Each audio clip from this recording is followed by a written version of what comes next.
हमारे इस channel Mithila junction को लाल button दबाकर सब्सक्राइब करें व घंटी के निशान का बटन दबाएं ताकि सभी नए वीडियो आप तक तुरंत पहुंचे बिल्कुल मुफ्त।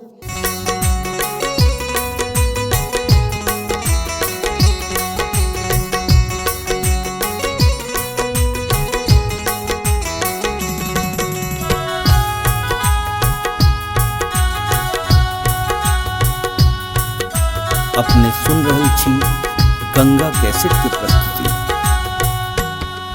आहा हमरा से लव करे छी ई कह दिया हम खुशी में मगन भक नाच लगब।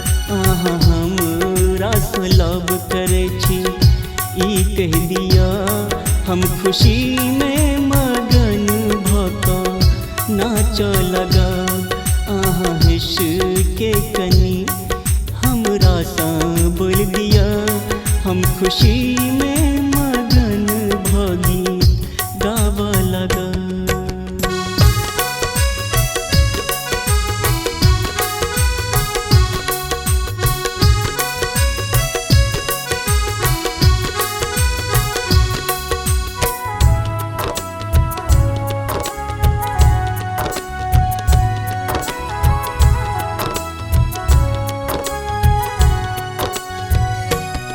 कतेक लड़की आगू पाछू केल कई हमर हम नेट के नहीं कहियो देखलिए उम्हर।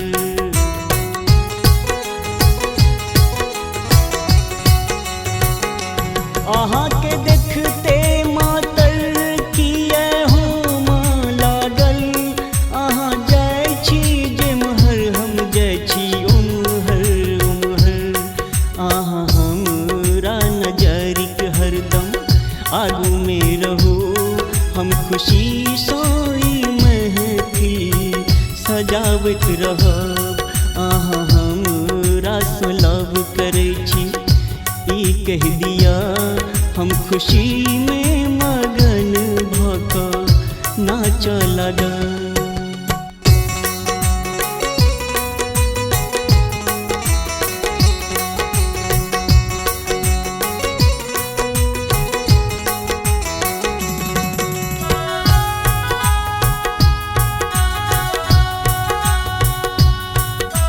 अपने सुन रही छी गंगा कैसेट की प्रस्तुति।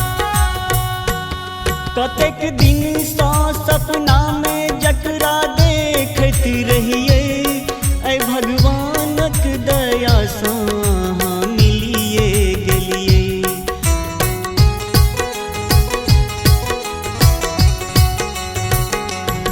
अहाँ जब बुझैत हेबै हमर नहीं कियो छी हमरा लागैए जेना अहाँ हमरे छियै।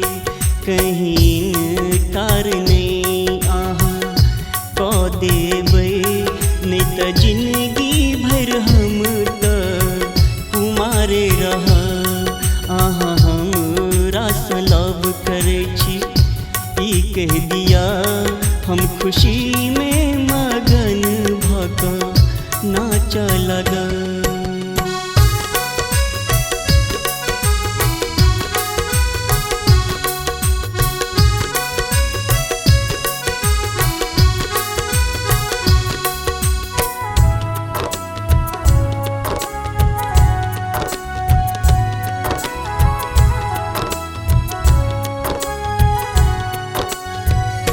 कोना के असगारे आही कहू कटतै सफर बहुत बड़का टा होइ छै जिंदगी के डगर।